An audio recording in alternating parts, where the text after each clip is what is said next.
Roberto Castro es investigador acá de CRIM, pertenece al programa que no sé cómo se llama, de violencia, salud y no sé qué.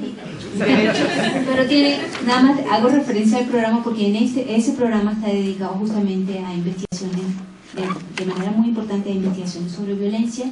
Roberto tiene más de 20 años trabajando el tema, y el tema que va a presentarnos ahorita sobre violencia obstétrica, él es una de las personas centrales en México sobre el tema de los precursores del tema. Tenemos otra investigadora que creo que no está acá, Joaquín, aquí también, muy relevante su investigación de violencia obstétrica aquí en México. Bueno, le doy la palabra entonces a Roberto y seguiríamos más o menos la misma dinámica, alrededor de media hora, tantito más para su presentación y después preguntas. Muchas gracias. Bueno, les voy a presentar un aspecto muy acotado del tema de la violencia obstétrica en este país, que tiene que ver con lo que se llama la anticoncepción forzada. En la investigación que hemos venido haciendo hemos ido cubriendo otros aspectos de la violencia obstétrica, pero no tenemos tiempo de detenernos en ella en día de hoy. Pero voy a dividir la presentación en tres partes. Primero quiero acreditar, demostrar, justificar que en efecto tenemos un problema en este país con el tema de la violencia obstétrica. En segundo lugar, entraré en algunas definiciones y en descripción del estatuto legal en este momento de este problema. Y luego presentaré algunos resultados de una serie de observaciones que hicimos hace algunos años en hospitales públicos del estado de Morelos, donde pudimos entrar a observar la atención de los partos de las mujeres y mostrar algunas de las cosas que veíamos en términos, en este caso, de anticoncepción forzada. Entonces, en primer lugar, el tema está apareciendo en muchas publicaciones desde hace varios años, y además es materia cada vez más de diversos grupos de activistas. En México se hizo en 1996 el Tribunal por la Defensa de los Derechos Reproductivos, que organizó GIRE y otras organizaciones. En fin, no me detengo en ellas, pero en detalle en esta diapo, pero el tema está apareciendo cada vez más en diversos horizontes y en diversas publicaciones, incluso en revistas tan importantes en términos científicos como estas que aparecen aquí mencionadas. Ya empieza a aparecer un chorro de artículos sobre violencia obstétrica, o le llaman en algunos otros lugares, lo vamos a ver ahora, abuso y falta de respeto. En algunos lugares, sobre todo en el mundo anglosajón, no se atreven a hablar de violencia obstétrica, pero le llaman abuse and disrespect. Y finalmente, incluso la propia Organización Mundial de la Salud tiene ya un posicionamiento al respecto. Entonces el tema, por supuesto que es ya una cuestión presente, actual, real. Si nos vamos a los datos de la comisión, la CONAMED, la Comisión Nacional de Arbitraje Médico, encontramos que el número de quejas del año 2000 al 2017, la ginecobstetricia es la tercera especialidad con mayor número de quejas. Ahora, uno diría, bueno, pues ahí está, hay otras peores. Pero lo que pasa es que, fíjense cuáles son las otras dos: traumatología y ortopedia, y urgencias.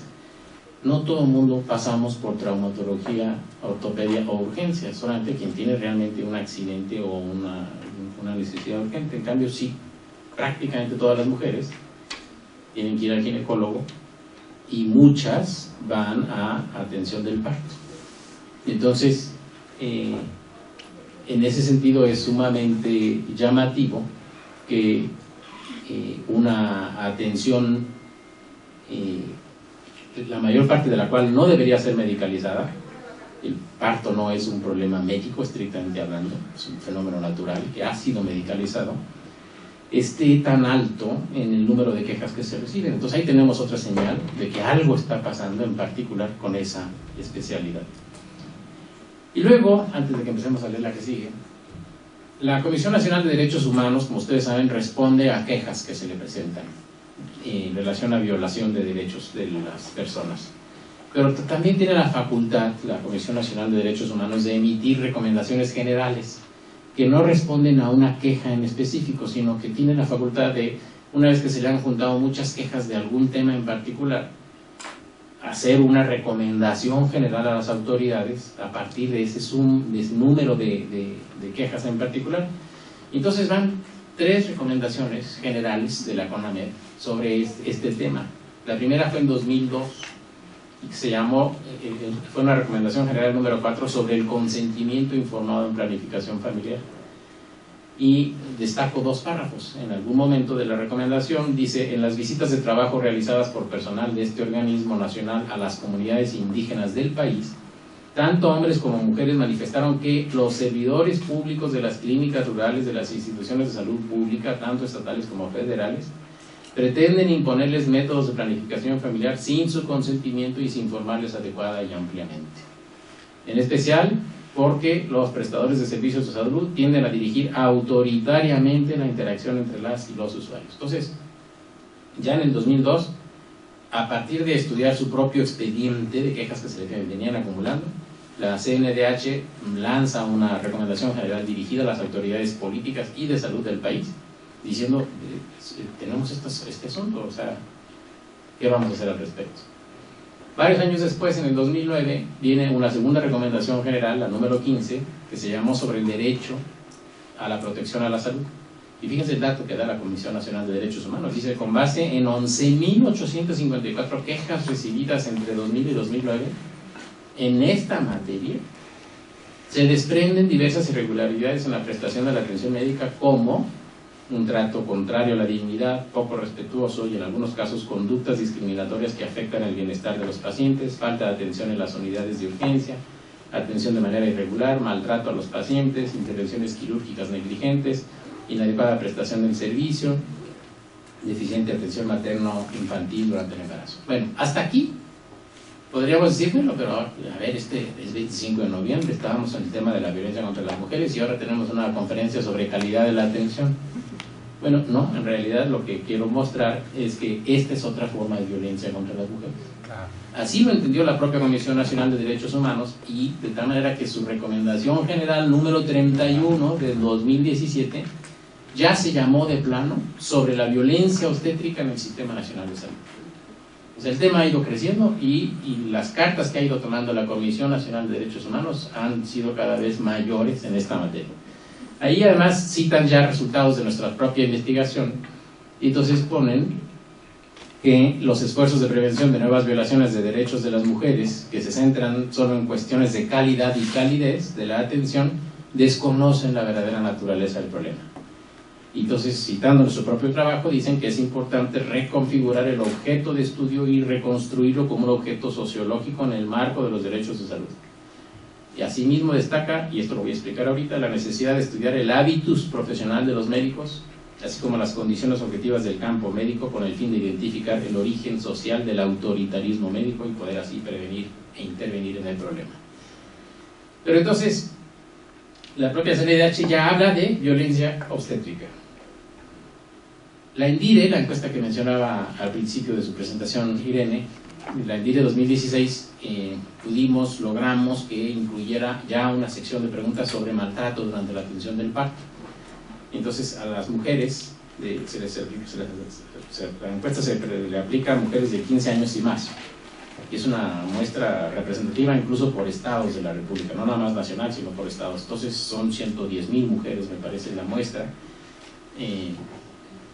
Y se incluyó una sección de preguntas donde se les pregunta todo esto que están aquí, esta batería de preguntas, a mujeres que hubieran tenido un parto en los últimos 5 años. Y entonces les pregunta: ¿usted tuvo un parto en los últimos 5 años? Sí. ¿En ese último parto le pasó alguna de estas cosas? Y entonces vemos que el primer grupo de preguntas se pueden agrupar en lo que llamamos abuso y violencia, y el segundo grupo de preguntas tiene que ver con justamente en lo que me voy a centrar hoy, que es anticoncepción forzada.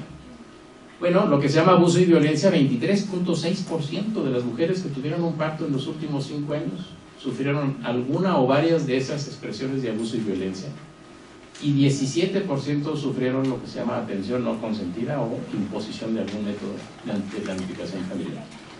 De tal manera que 1/3 de las mujeres que tuvieron un parto en los últimos 5 años sufrieron alguna de estas formas de abuso o de maltrato o de violencia obstétrica. Cuando digo que es importante no pensar esto nada más como un problema de calidad de la atención, me refiero a que sostenemos que tenemos mejores herramientas teóricas y conceptuales para entender este problema si logramos sustraer el problema del pensamiento gerencial de salud pública y lo logramos colocar en la lista de las formas de violencia contra las mujeres. Ese marco teórico no nos sirve, este otro sí, y nos explica muchas más cosas. Entonces, por eso es importante conceptualizarlo así, inclusive, como una forma más de violencia contra las mujeres. Aquí tenemos la estadística, bueno, no se preocupen, son los estados de la República, los que están listados ahí abajo, donde más violencia de este tipo, según el DIRE, se registra en el Estado de México, y ahí van descendiendo hasta Chiapas, que resultó ser el estado donde menos apareció.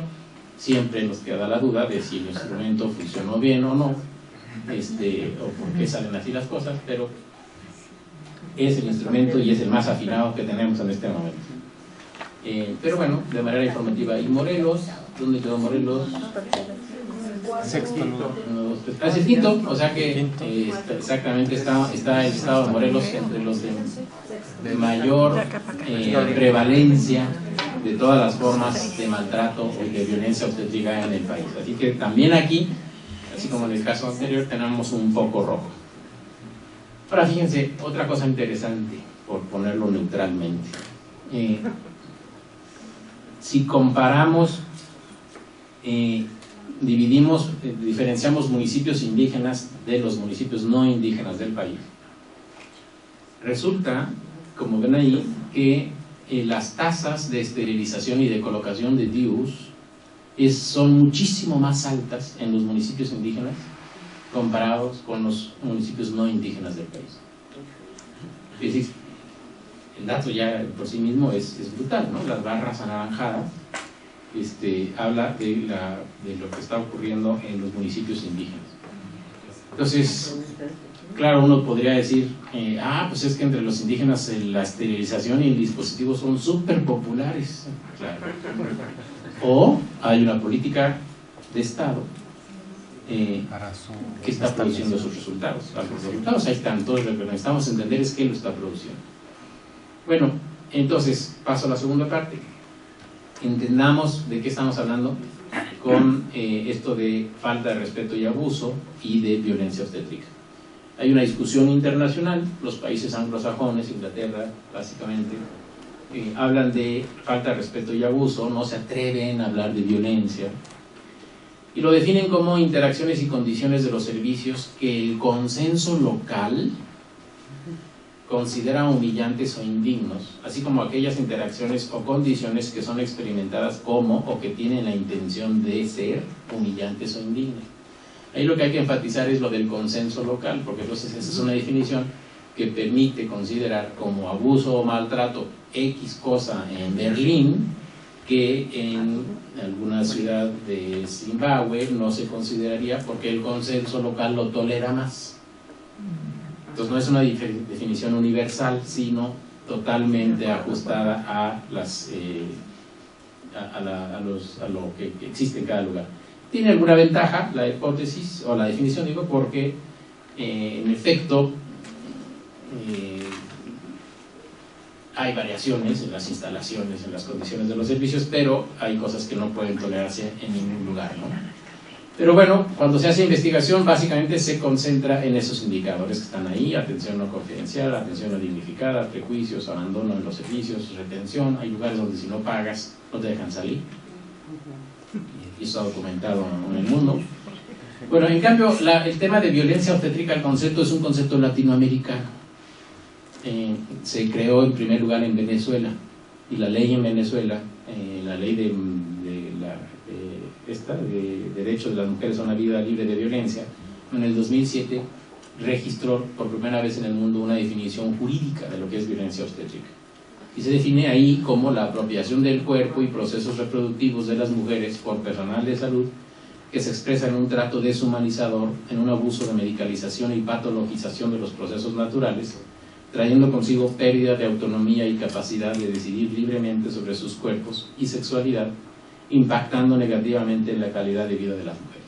Bueno, a nivel conceptual, a todos nos puede parecer como, sí, exacto, pérdida de autonomía, deshumanizador, el tema es cómo le hacemos para investigar eso. O sea, es un súper concepto, pero cómo se traduce empíricamente en indicadores. En México, así como existe la Ley General de Acceso de las Mujeres a una Vida Libre de Violencia, existen las leyes estatales, cada estado tiene su ley al respecto. Y la Ley General de Acceso no tiene incluida la violencia obstétrica como un tipo de violencia, pero sí todas esas leyes estatales. E incluso en Veracruz y en Guerrero está tipificada como delito en el Código Penal. ¿Cuántos casos se han consignado por violencia obstétrica en esos estados? 0. Porque hay un problema jurídico. El problema es cómo está tipificado, pero cómo se acredita que hubo ese tipo de indicios, ese tipo de violencia, como para judicializar el caso. Entonces, bueno, ahí empiezan a aparecer y hay un debate en diversos estados de la República de si debe trasladarse también al Código Penal o no, o si debe quedarse en el Código, en la Ley General de Acceso o en las leyes estatales de acceso. Es una discusión no resuelta. Retomo la definición que para efectos nacionales se contempla en la Ley de Acceso de las Mujeres a una Vida Libre de Violencia de la Ciudad de México, donde no hablan de violencia obstétrica, sino de violencia contra los derechos reproductivos. En los tipos de violencia, física, sexual, emocional, económica y violencia contra los derechos reproductivos, aparece como uno de los tipos de violencia. Y dice: toda acción u omisión que limite o vulnere el derecho de las mujeres a decidir libre y voluntariamente sobre su función reproductiva en relación con el número y espaciamiento de los hijos, acceso a métodos anticonceptivos de su elección, acceso a una maternidad elegida y segura, así como el acceso a servicios de aborto seguro en el marco previsto por la ley para la interrupción legal del embarazo, a servicios de atención prenatal, así como a servicios ginecobstétricos de emergencia. Tiene la virtud esta definición legal, pues de que es mucho más operacionalizable y tiene indicadores mucho más específicos que la definición general de Venezuela, que es útil conceptualmente, esta es útil prácticamente. Bueno, en Veracruz, en el Código Penal de Veracruz, entonces ya que se pusieron a ponerlo en el Código Penal, pues tienen que decir todos los indicadores de cuándo se comete el delito. Entonces tenemos esto, ¿no? Comete el delito de violencia obstétrica quien no atienda o no brinde atención oportuna y eficaz a las mujeres en el embarazo, parto, puerperio, en emergencias obstétricas, altere el proceso natural del parto de bajo riesgo mediante el uso de técnicas de aceleración sin obtener el consentimiento voluntario, expreso o informado de la mujer. No obstante existir condiciones para el parto natural, practique el parto por vía de cesárea sin obtener el consentimiento voluntario. Acose o presione psicológica o ofensivamente a una parturienta con el fin de inhibir su libre decisión. Sin causa médica obstaculice el apego del niño o el niño a la madre, etc. El problema es que, ¿cómo se demuestra todo eso? Pues es muy difícil, por eso hay 0 casos en este momento en los tribunales y mucho menos 0 sentencias, porque alterar el proceso natural del parto de bajo riesgo, pues inmediatamente la defensa es: no, es que no era de bajo riesgo, y en fin, empieza a complicarse mucho acreditar ante el juez todas estas o algunas de estas causales. Bueno, tercera parte de mi presentación. ¿Cómo voy en tiempo? Ay, muy bien. Va bien. Ok, perfecto. Junto con Joaquina Erviti, hace algunos años hicimos, que es investigadora ella de aquí también, venimos haciendo toda una línea de investigación sobre el tema de la violencia obstétrica, entendida como una de las formas de violencia contra las mujeres.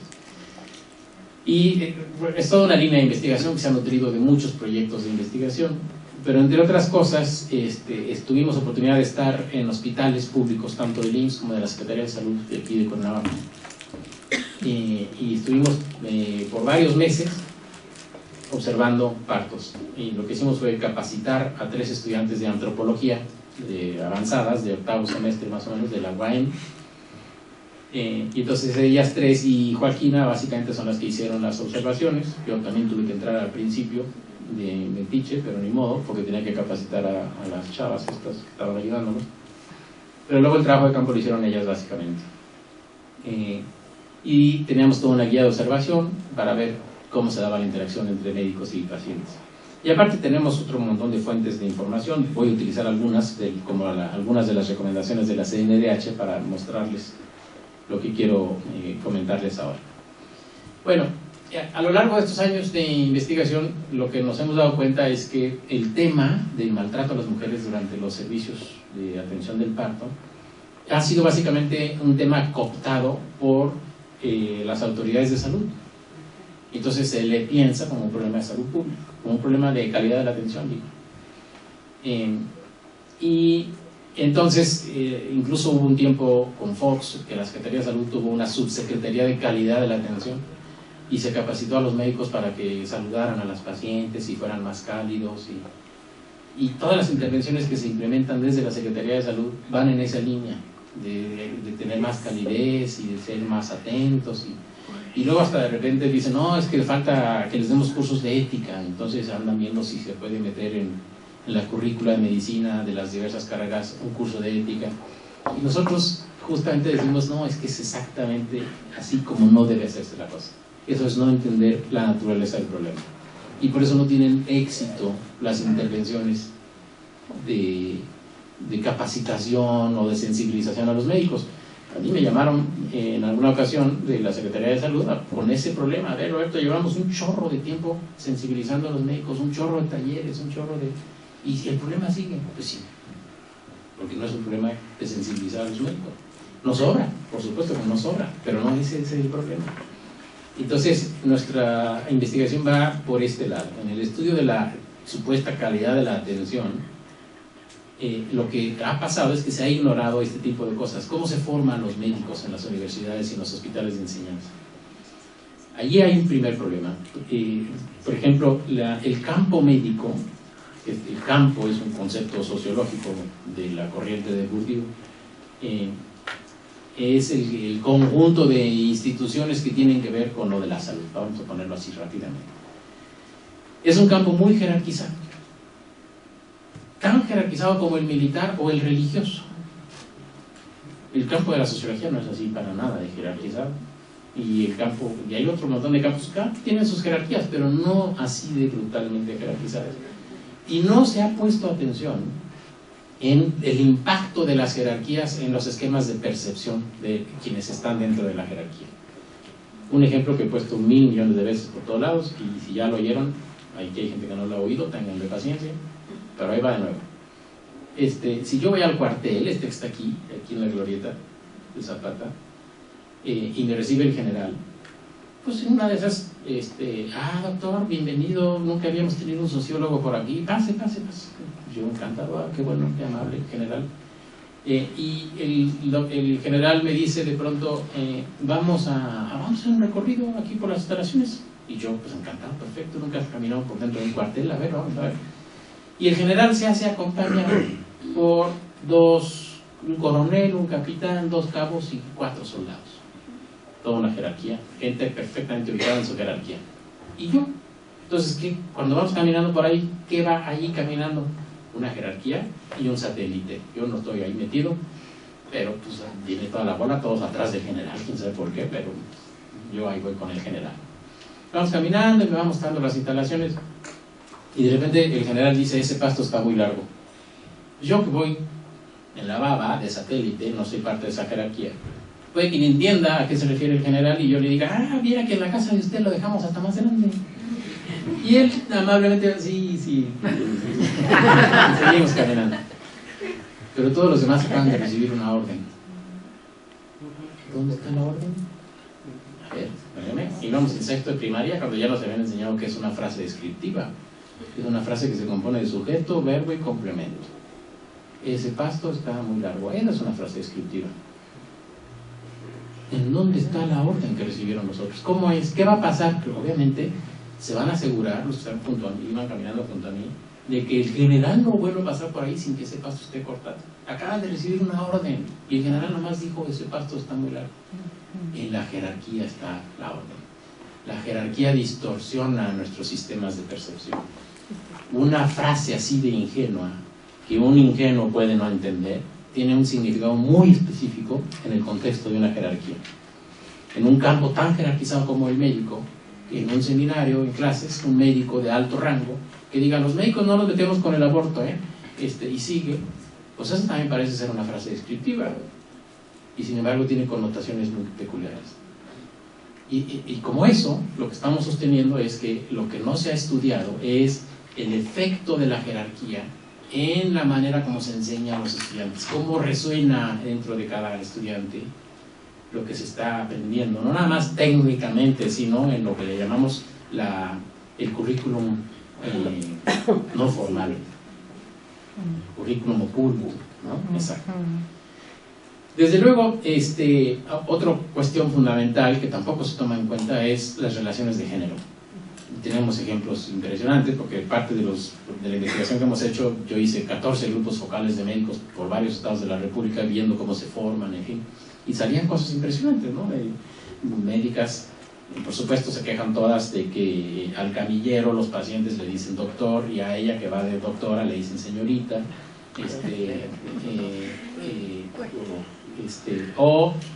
testimonios de médicos o de parientes muy bien intencionados diciéndole a ellas cuando eran estudiantes, tú pon tu consultorio, tú no estudies una especialidad, tú pon un consultorio al lado de tu casa para que puedas seguir atendiendo, no descuides a tu marido y a tus hijos y bueno, ahí en algún rato puedes ejercer la clínica también, ¿no?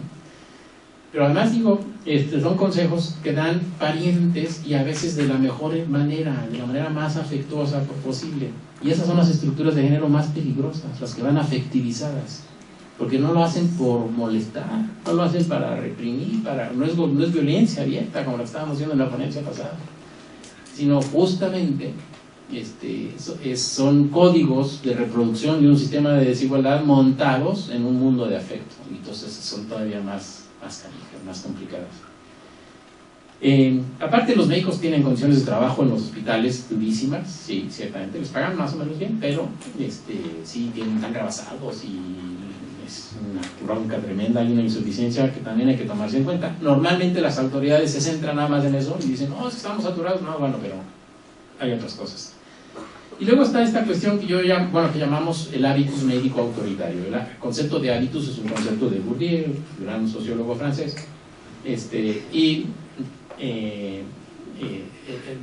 hábito se refiere a las predisposiciones que se desarrollan por pertenecer a un campo.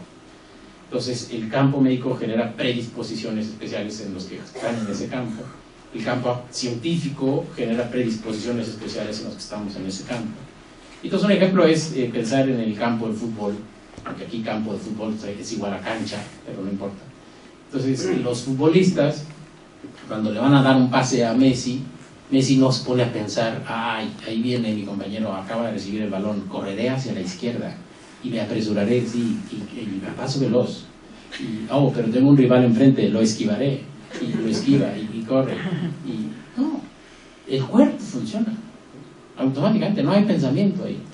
¿Por qué? Porque hay un hábitus en este caso de futbolista, perfectamente habituado a lo que exige la situación y bueno, además hay talento y entonces ese engranaje explica la acción, no el pensamiento racional. Ese esquema lo trasladamos al asunto de la medicina y encontramos que los médicos desarrollan un hábitus médico autoritario.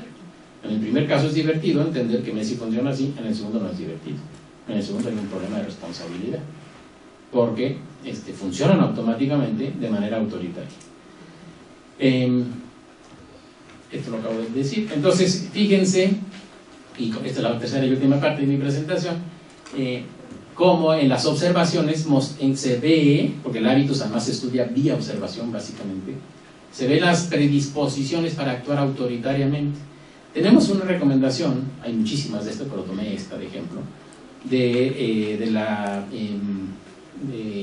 la Comisión Estatal de Derechos Humanos de San Luis Potosí, del 2012, donde una mujer se queja de que le pusieron un dispositivo sin su autorización. Y entonces la recomendación cita primero el testimonio de la mujer, y el testimonio dice: en el tiempo que estuve en piso, las enfermeras me decían una y otra vez que firmara para que me pusieran el dispositivo anticonceptivo DIU. Yo les decía que no, pero no sé cómo me convencieron de que firmara y firmé. Entonces, normalmente lo que ocurre es que en pleno trabajo de parto empiezan a presionar para que dé su consentimiento informado, cuestión que va contra las condiciones básicas de lo que es un consentimiento informado. Allí no se solicita el consentimiento. ¿Cómo se convence a las mujeres sin que ellas sepan? Como dice esta mujer, ¿cómo me convencieron? No supe.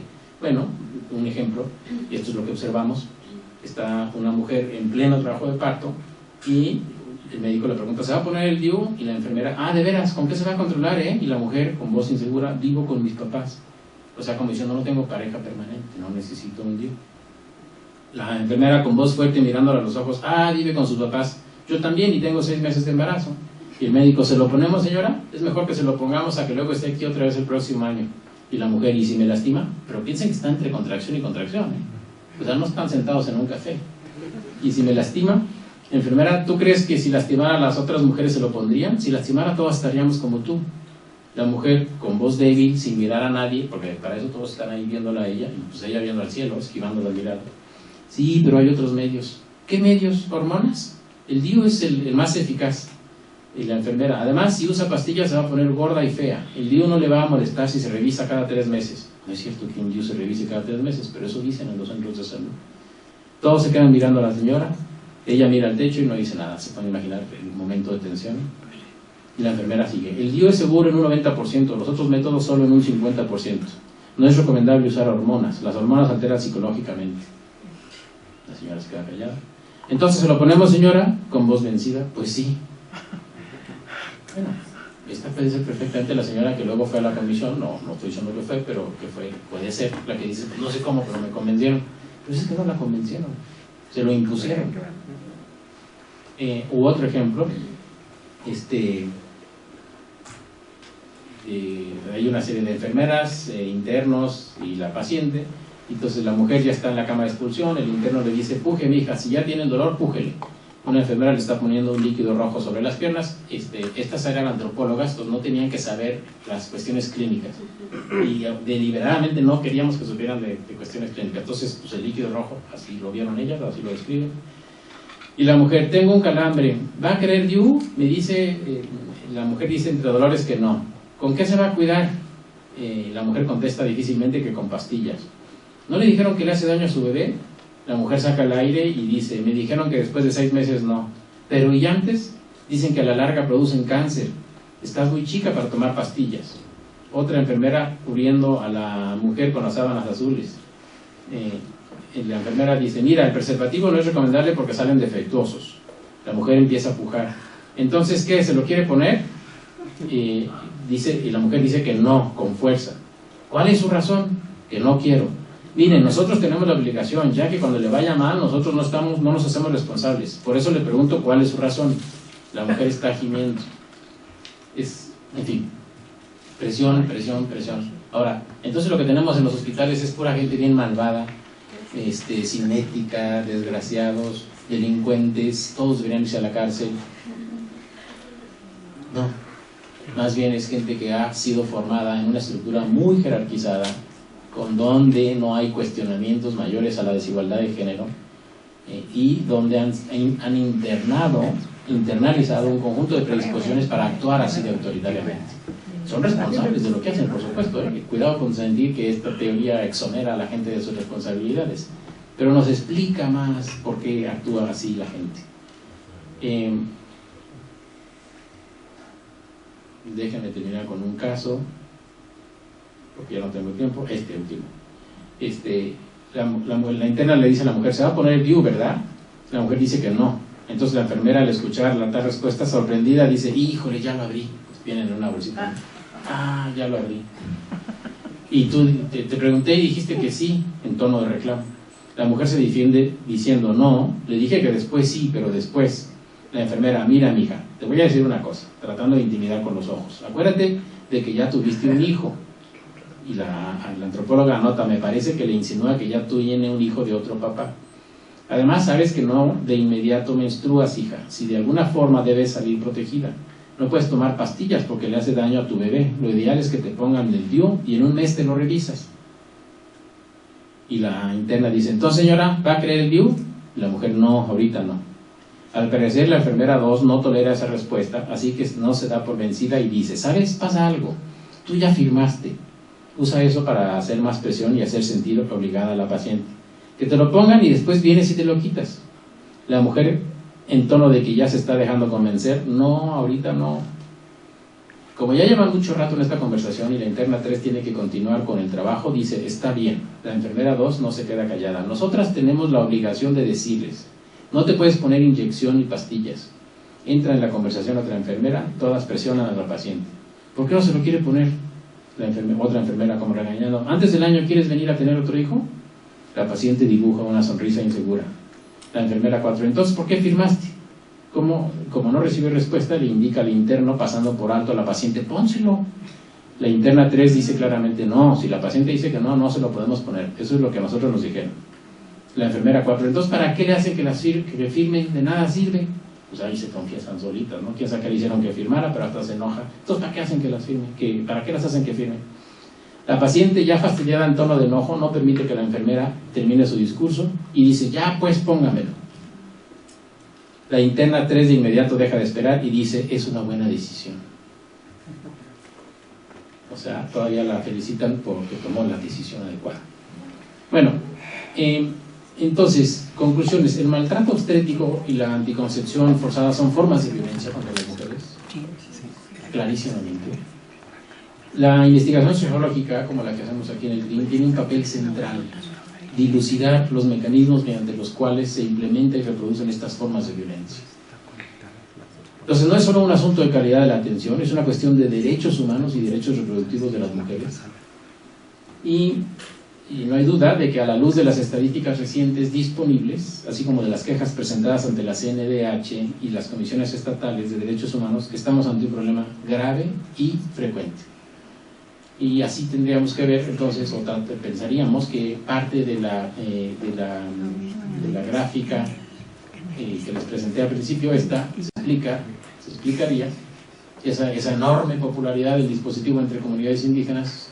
Muy probablemente una buena proporción de aceptación del dispositivo se explicaría por mecanismos de estos que solamente observándolos los podemos descubrir, porque están cubiertos, pero bueno, pudimos entrar al hospital. Yo debo terminar para dar paso a las preguntas, así que estoy a sus órdenes.